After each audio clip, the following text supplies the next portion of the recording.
Join Stella Academy, Goa's best coaching for IIT, JEE and medical exam preparation. Register today for Stellar Talent Search exam. Admissions are open for repeaters medical batch for NEET 2021. I will definitely oppose double tracking, no matter which authority passes, because none of the members of any of these authorities have had the presence of mind to come onto the tracks, to see the present position of the existing track. Most of the houses are going to be landlocked. How are people going to get in and out of their houses? Will the inmates of these houses be able to continue living in those houses? Let us not forget also that all along the southwestern railway alignment in the south of Goa, we have heritage houses.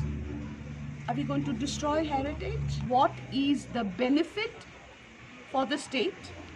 What is the benefit for the common man? And more importantly, what is the benefit for the same people who gave land for the first track and are now forced to give land for the second track? The government has done a lot for Goa. Goa has seen development which it never saw for years and years. But this project, as far as South Goa is concerned, is anti-people. I still have hopes that government will see the ground reality and do what is right